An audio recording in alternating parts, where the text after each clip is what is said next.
Thank you for joining us on Synthesis Workshop. In today's installment of our Advanced Organic Chemistry course, we're joined by Dr. Mark Walsh. Mark has previously joined us to present his work in a Research Spotlight episode, but to quickly reintroduce him, Mark got his bachelor's degree from Dublin City University before completing his PhD in the Kitchen Group at Durham University. While he was there, he came up with some really innovative methods for the enantioselective synthesis of ammonium cations. He then completed a postdoc in the Clayton Group at the University of Bristol, and currently works as a process chemist at Carbogen AMSys. Today, Mark will help us kick off our asymmetric catalysis module with a talk on accessing enantioenriched materials. Thanks, Mark, for joining us, and the floor is yours. Hi everyone, this is Mark Walsh. I'm a process chemist currently at Carbogen AMSys in Manchester in the UK. Today I'm going to be covering some strategies used by chemists in accessing enantioenrichment in molecules. It's quite an important part of chemistry, is to be able to control this. As a disclaimer for this talk, / tutorial, whatever you want to call it, I won't be focusing on specific mechanisms or named reactions, stuff like, the commonly known sharpless epoxidation or CBS reductions. I wanted to more focus this on the principles of what each strategy does, and then also the pros and cons associated with them. The general idea that I had coming up with this talk is to be able to bring somebody up to speed with the general tactics, and then to be able to open some recent papers or literature and understand how it comes about, where does it stand in the field of asymmetric synthesis, and to be able to then judge whether or not it's suitable for what you wish to do in your syntheses. So it's a slightly different approach, I think, to how I was taught as an undergrad anyway. So firstly, as a very quick recommendation, the below book that I've put down, Organic Synthesis, Strategy and Control by Paul Wyatt and Stuart Warren, covers a lot of this, I think. Very good kind of reference textbook for anybody who's wishing to brush up on how to strategize in organic synthesis, and I think it's a very good starting point if you're looking for some extra reading. So just as a quick refresher then, what is chirality? Obviously important to get that straightened out first of all. The definition I'm going to go for is a chiral object doesn't have an inversion center or internal mirror symmetry. So the most common one is the stereocenters. These are sometimes called point chirality, or more commonly stereocenters. You can assign them as or S. Then you've got kind of the more historical nomenclature. So you have here D-glucose or L-glucose. These are generally used for the more kind of historical ones, so your sugars and your amino acids. You then have other types of chirality. So you've got these axial stereogenic elements. So you have these atropisomers. This one generally is like a bienol scaffold. And then down below is just a quick refresher of how these are assigned by looking down the axis themselves. And then you can then assign priority, so whether or not it's going to be clockwise or anti-clockwise. You also have helical molecules sometimes. I like to imagine this as like a staircase. And then whichever direction you have to walk down the staircase gives you whether or not it's clockwise or anti-clockwise. There's also some more kind of different types of chirality. So you've got these topological forms. So you have knots, which can form quite interesting, intricate 3D structures, which can also be chiral. And then you have these retaxanes, which are mechanically locked, and their configuration also can be chiral. These are generally less common. So why do we care about chirality then? In general, if you have a chiral object, other chiral objects or environments will be able to detect them or sense them, if you want to call it that way. So really there's some sort of chiral information embedded in those objects then, and that's how they can kind of sense each other. The best analogy that I like to think of is if you ever remember putting your foot in the wrong shoe, you know instantly that there's something wrong. It doesn't feel like it's comfortable or it doesn't feel right. And that's ultimately because you have a diastereomeric relationship formed when you put your right foot in your left shoe, and you feel that as being uncomfortable or wrong. In this term, I've called it mismatch. And with this allegory, you can imagine instead of a foot, you've got a molecule, and instead of a shoe, you've got a protein or receptor or another molecule or something else that's in your body and was going to give you a different effect based on what enantiomer or molecule that you put into it. So the classic example is normally thalidomide as the kind of showcase of why you can get some tragic results if you have this kind of mismatch effect in your body. I've gone for a different example, which I don't see many people use, but I thought was interesting. This is dextromethorphan versus levomethorphan. So the dextro version is a over-the-counter cough suppressant, so very common, very easy to get. Whereas the levo form, it's a opioid, it's a hallucinogenic. It apparently has 5 times potency of morphine, and for those reasons, it's a Schedule 2 in America, and it's a Class A drug in the UK. So absolutely, you cannot get your hands on this unless you are prescribed, and you have a very good reason, whereas the dextro version is going to be very easy to get. So it just shows you how different those enantiomers can be, and the results that it can have in your body. So obviously, if it's going to have a huge effect on how a molecule interacts with you and the world around it, it's important to be able to control the enantioenrichment then. So how do we do that? So generally, the way that chemists go about doing this is we use other enantioenriched chiral molecules to then transfer that chiral information from themselves onto your target, your desired molecule. There's no one way of doing it. There's several strategies that have been developed over the years, and obviously you have to kind of compare them to each other and also compare it to how they interact with your process. So we will have other driving forces that we have to consider.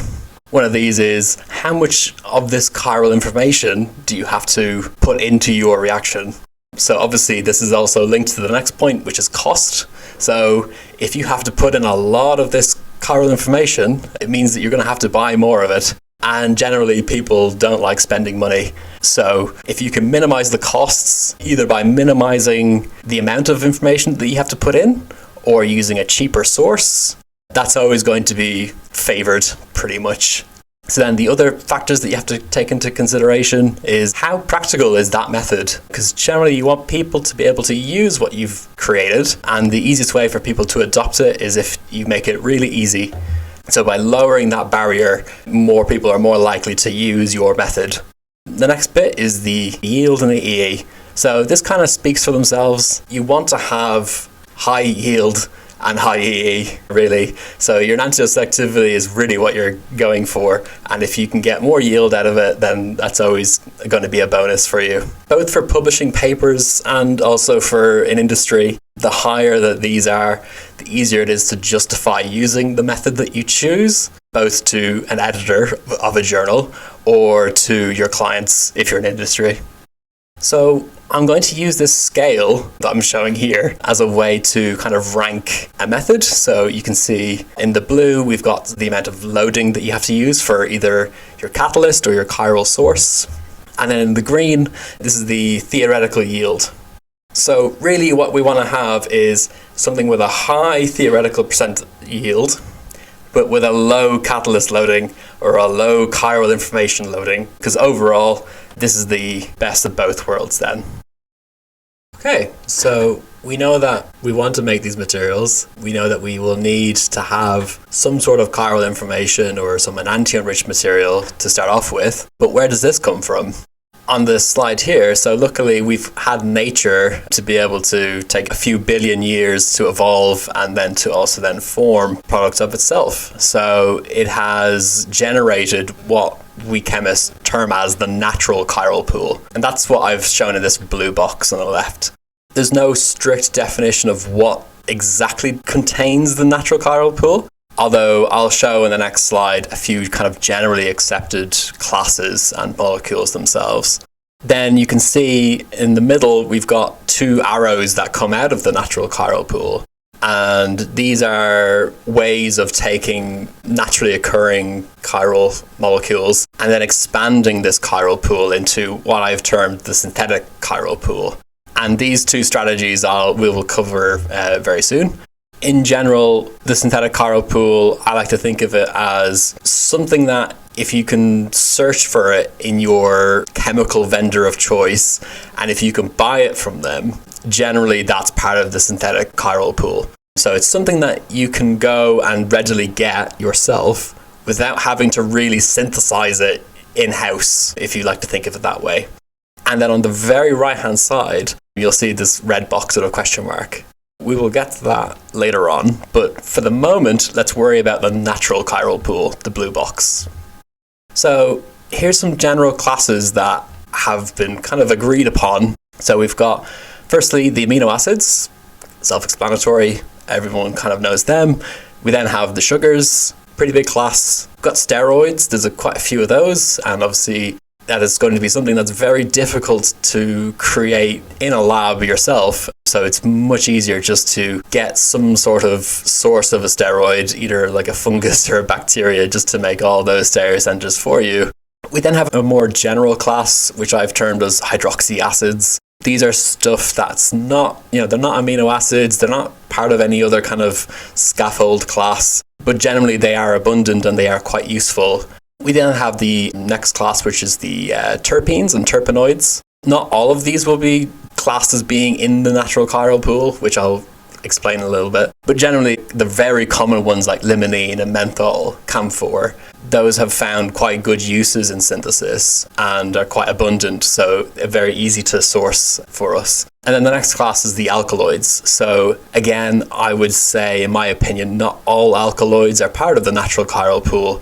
Only the ones that you can really get in a good abundance and have sort of good utility are going to be classed as part of this natural chiral pool. So stuff like quinine and quinidine, the cinchona alkaloids, stuff like ephedrine. On the right-hand side, we've got spartine, which is a very useful chiral scaffold to use for synthesis. So overall, the kind of criteria that you need to fulfill is you need the molecules to be produced in such an abundance by whatever organism makes them. That means that it's going to be reliable to source. This will also help with the cost of it, because obviously if it's too expensive, you can't possibly buy enough to use in synthesis. And also that it needs to contain useful stereochemical information.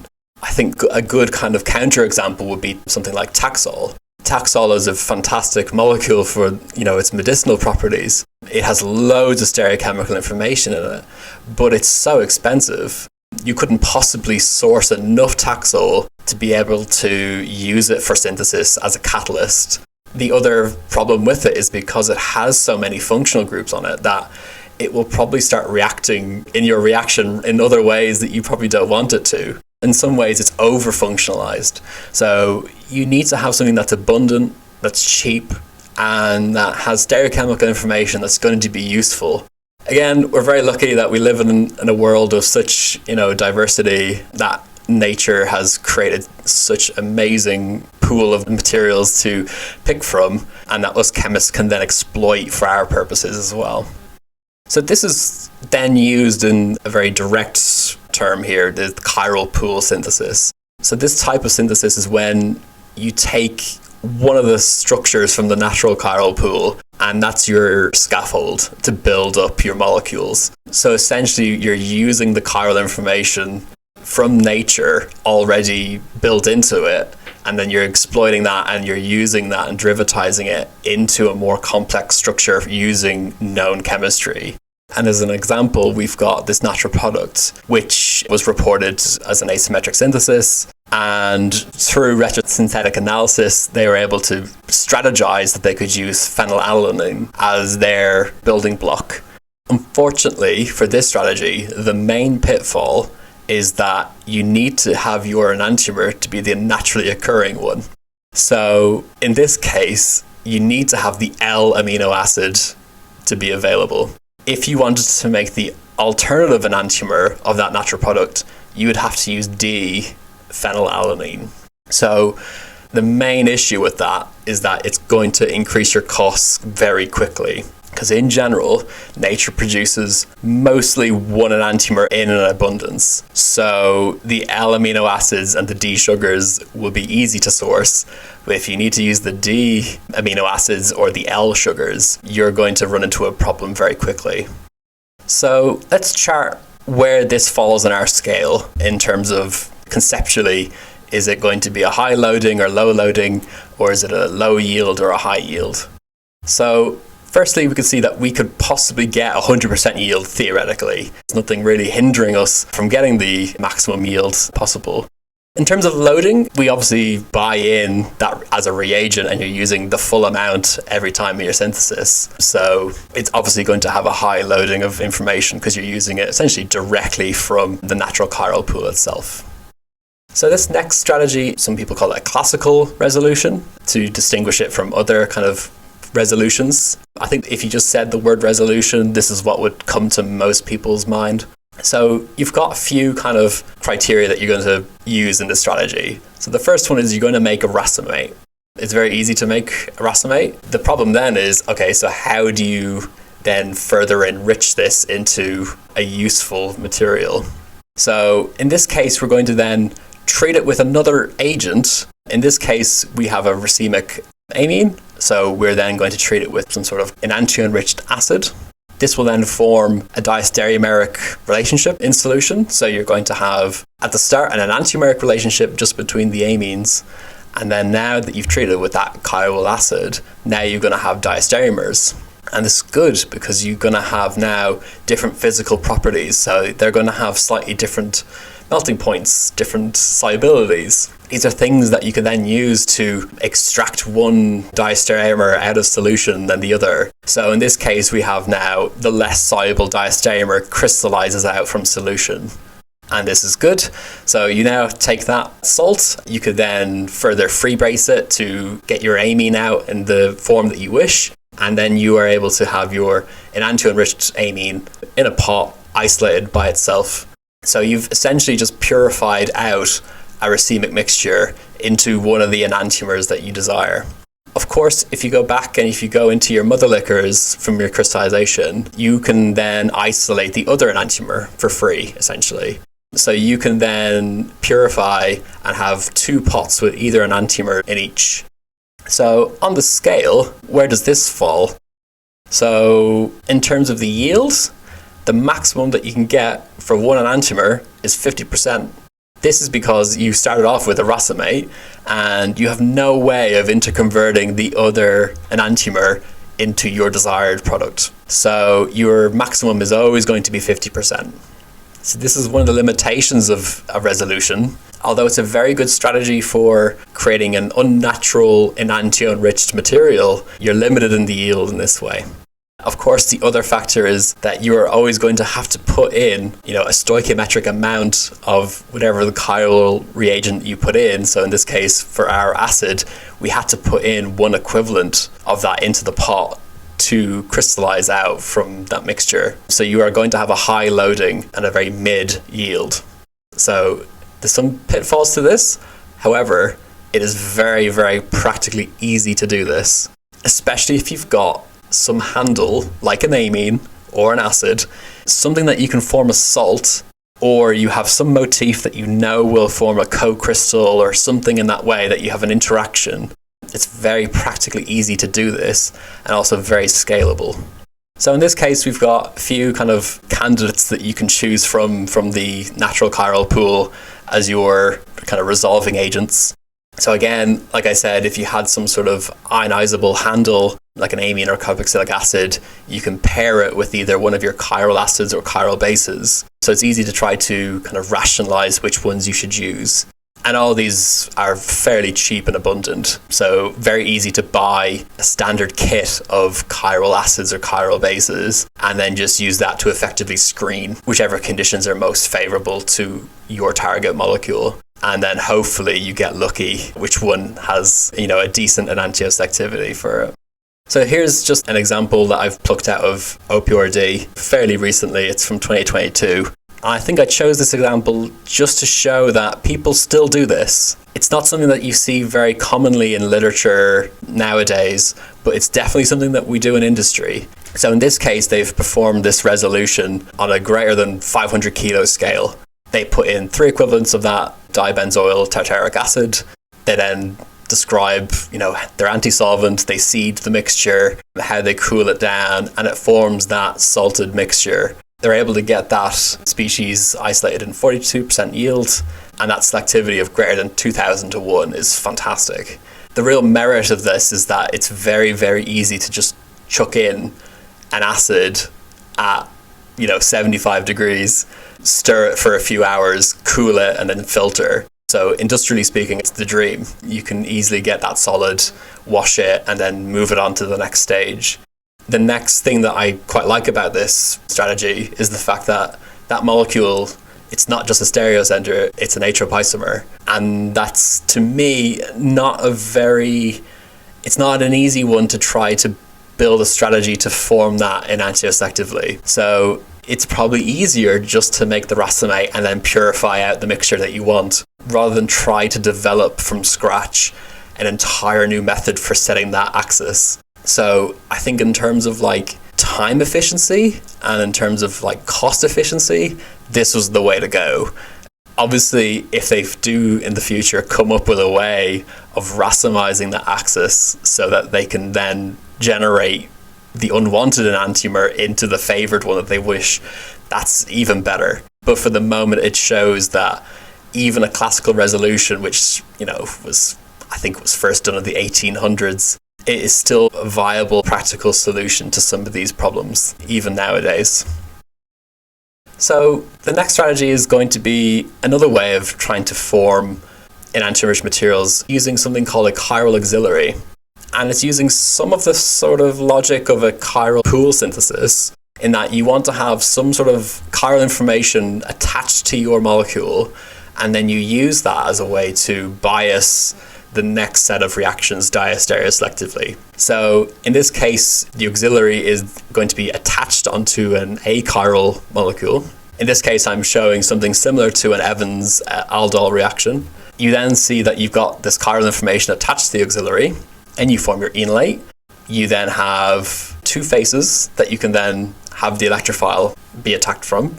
The top face is going to be disfavored because you're going to have a steric clash between that OR group on the auxiliary and that top face of the planar molecule. So that will hinder that face, and then that will then hopefully selectively show that the bottom face should be more preferentially substituted. So in that case, then you should form your diastereomerically enriched molecule as your product. And then the final step then is to then remove your auxiliary. As a bonus, you could potentially recover the auxiliary and then reuse that in next batches. So where does this lie in the scale of things? So in terms of the yield, your yield is now back up to 100% because you're taking an achiral molecule, you're installing exactly what you want onto it, that auxiliary, and then that should hopefully be able to guide most of the electrophile onto your preferred phase. In terms of the loading, this needs a full stoichiometric amount of material attached directly, covalently to your molecule. So you have the potential for high yield, but you do also need to expend a high loading as well. So you do have to take that into account. So this is a quick slide of some of the most common ones that I could think of in terms of auxiliaries. We've got a very high amount of published auxiliaries, and quite a few of them are commercially available. It's a very well studied area in terms of chemistry. So one advantage is that a lot of chemistries like the aldols have been covered and extensively studied. So you're not starting from scratch every time. You probably have a reliable source of literature to rely on as well. There's a kind of diversity in this range that I've shown as well. So you've got some of the kind of terpene-based ones with menthol, and then you've got a more bulky one with a phenyl group stuck on it. You've got a cyclohexanol, generally again another alcohol, to be able to attach onto whatever molecule you want. Generally, I think you'll make an ester out of that. You've got what's called the Elman auxiliary, so this sulfonamide. It's got a nice big bulky terp-butyl group on it to help guide whichever face you want to preferentially react with. It's quite an interesting one because you've got a sulfur-based stereocenter, so a bit of heteroatomic chirality there. You've got a camphor sultam, so that's based from the camphor scaffold. The most famous ones, I think, is the Evans auxiliaries. Evans did a lot to promote the use of these auxiliaries in synthesis, particularly his Evans aldol reactions, which I'll show in the next slide. And then we also have these kind of organic hydrazine-based SAMP and RAMP. These are quite nice because these are perfect enantiomers of each other. So you're able to, exactly translate using one or the other to exactly guide the chemistry that you wish. And generally then these hydrazines are very reactive, so you're able to form the hydrazone by condensation onto a carbonyl or an aldehyde. So to show an example, I've taken an example from David Evans himself for one of his total synthesis. So this one, you can see he's attaching this auxiliary using N-Bewley, and then the next step is to perform his asymmetric aldol onto this substrate. So that guides that. I've marked the stereocenters where they come from. So the red is where the auxiliary was attached. And then the ones in green are the ones that were set diastereoselectively from that center. So the next step is he takes advantage of the fact that he's formed his aldol product. It still has essentially the auxiliary protecting one side of the molecule. So he's able to protect that alcohol, and then he performs his cleavage. It's a nice example of you can choose how you cleave your molecule to produce different products. So in this case, he's not just gone for a hydrolysis, he's done a reduction using lithium borohydride to then give him the alcohol that he wishes. So it's quite a clever use of the auxiliary to set two stereocenters, then use as a sort of protecting group strategy, and then to cleave it in a particular way to furnish the alcohol. Then you can see that he forms this key building block. This then is further derivatized in the sequence, and I've kept the green stars to show where those centers are. And in that way, then he's able to build up from that initial stereoselectivity up to more complex molecules and finally into the final product that he desires. So the next one, this is quite a big topic currently for asymmetric synthesis, is catalysis. So this is considered the most modern and probably the most powerful strategy for asymmetric synthesis. The general idea is to use a substoichiometric amount of chiral information to form your product. So in this way, you're going to be amplifying how much chiral information comes out of your reaction. So the general strategy I've tried to draw here, it's quite difficult to generalize what the cycle should be because there's many ways of catalyzing reactions and how they work. But there's two main forms, really. So you've got the transition metal catalyzed pathways, and then you have organocatalysis. Very topical because of the recent Nobel Prize in organocatalysis. But this strategy, I think, is generally the same for both modes. So you want to have a chiral catalyst that interacts with your substrate. So generally you'll have some sort of functional group handle that it targets, and that's how you attach your catalyst to your substrate.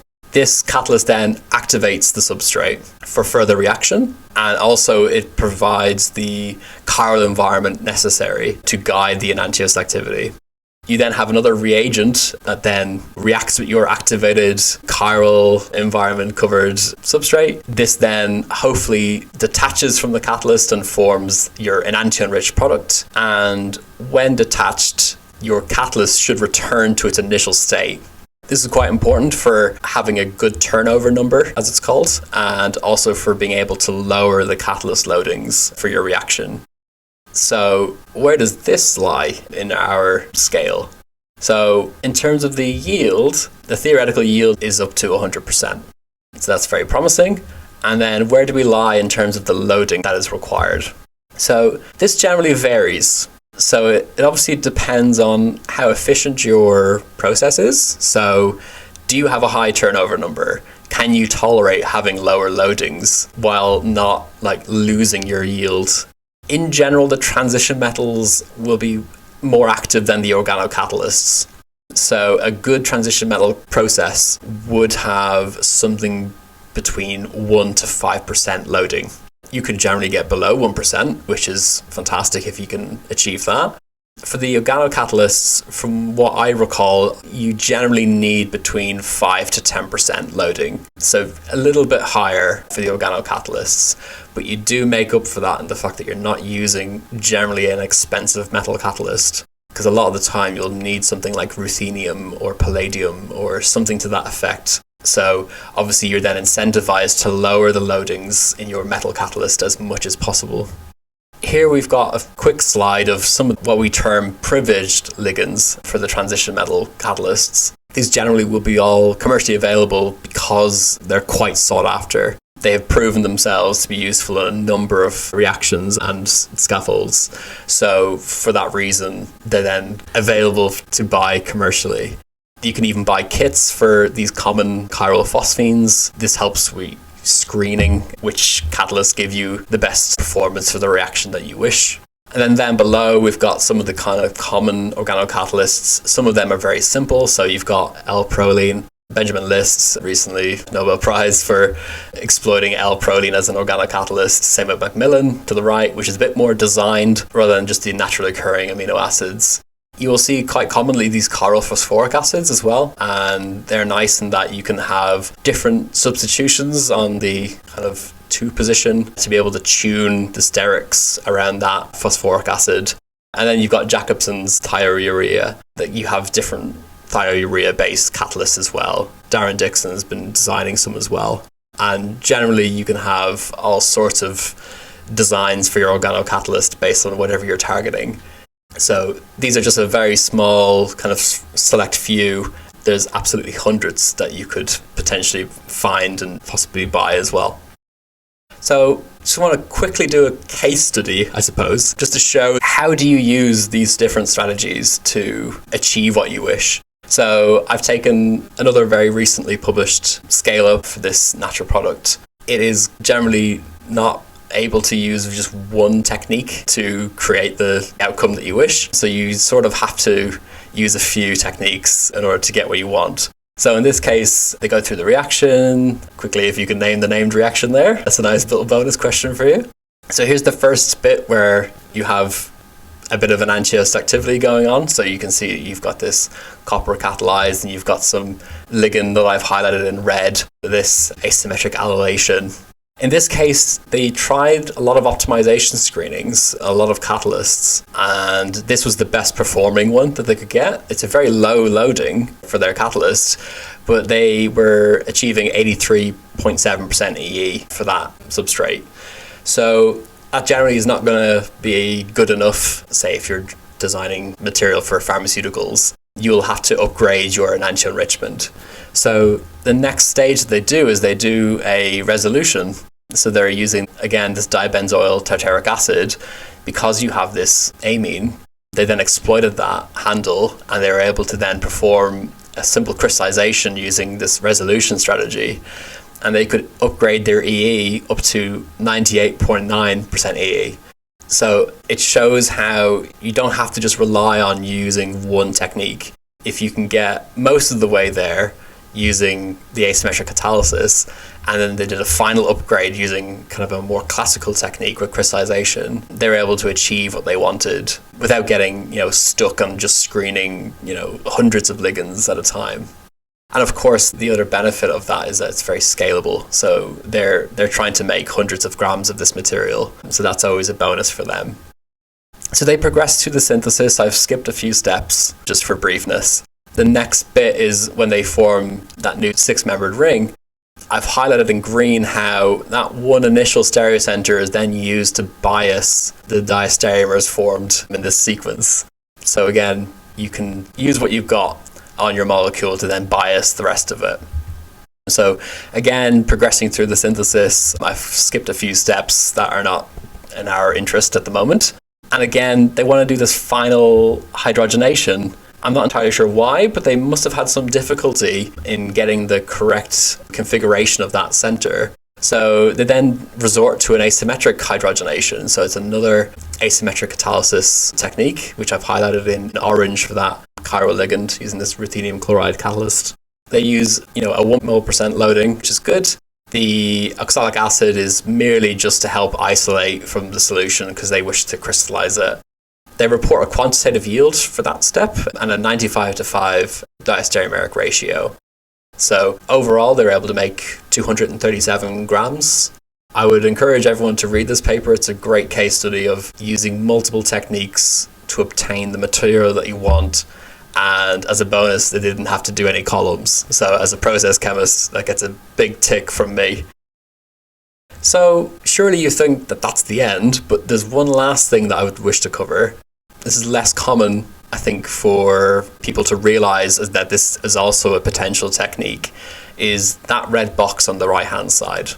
that box, you'll notice, is completely separate from the biological chiral information on the left-hand side in the blue and the green boxes. And this is the term of conglomerate crystallization. So conglomerates are different in that they don't rely on the natural world to give them their enantioenrichment. They actually spontaneously enantioenrich themselves based on their crystallizations. So what do I mean by that? I think in general it's not crazy to assume that the majority of the time, if you have a racemic material and you crystallize that it will also form a racemic crystal. But strangely, for a minority of cases, for 5 to 10% of crystalline materials, they will actually not form racemates when they crystallize. Every individual crystal will be enantioenriched, and this is what's called a conglomerate crystallization. So you may be familiar with this experiment. So this is how Louis Pasteur actually discovered molecular chirality in the first place. He took this racemic sodium ammonium tartrate salt, crystallized it from aqueous ammonia, and was able to pick out crystals. Lucky for him, the habit of the crystal is also chiral. And so he was able to actually see the mirror images in the crystals and then be able to mechanically separate them using a tweezers to pick them out, physically pick them out from his flask. So we have heard of this before, but it seems to be a kind of a less favored technique. I think because the perception is that, well, surely chemists don't want to sit there with tweezers and picking out crystals all day. But I'll show you how you can actually use this in synthesis. And in case you're wondering, 5 to 10% doesn't seem like a lot, but recently, with collaboration from my previous PhD group in Durham, we've been able to identify over 2,000 conglomerate crystals in the CSD, which is the Cambridge Structural Database. So this is another, in my opinion, another type of chiral pool, one that's growing every year, because as more people deposit these crystals into the CSD, this chiral pool is growing. And so how can we use this to our advantage as chemists to form, enantioenriched materials? So this has actually been a fantastic paper that really flew under my radar for the longest time, published in the 90s. And it uses this strategy of conglomerate crystallization, but it pairs it with a racemization as well. So what you do is you get your material, in this case, it's this natural product called narrowidine. You then subject it to conditions where you can racemize it. In this case, you only need a very mild base, so triethylamine. This then forms a ring-opened version, which is a chiral, and in solution will then constantly be racemizing between the two enantiomeric forms. Once you have that set up, if you seed your solution, so they have a small amount of that narrowidine enantiomer that they wish, put that into the mixture, cool it, and allow the crystallization to happen, you are then able to essentially preferentially crystallize and amplify that crystallization to form your desired enantiomer without any external chiral information at all. And so this is a spontaneous deracemization of that racemic product. And look at the scale that they did this on. 5.6 kilos of that narrowidine. I think I'd be very hard pressed to think of a more efficient way to set those two stereocenters and to form that product in as good a yield on that scale. So I think the point that I'd like to say is that this was generally a very classical way of kind of seeing this as something that has sort of been lost to time and has fallen out of interest. And I think it's a real shame, because I think that it could be a very efficient way to set stereocenters and to access enantioenriched materials on a very, very scalable way. So it's something to keep in mind, I think. So with that, I'll just say thank you very much for listening. I hope that was useful, and I hope it demystifies some of the black box that comes with enantioselectivity and asymmetric synthesis. So thank you very much, and I hope that was useful. Thank you, Mark, for a great talk. Very useful for laying the foundation for this module. Tune in for our next talks as we dive into specific cases of asymmetric catalysis, where we'll focus on asymmetric carbonyl reduction and asymmetric epoxidation. See you next time.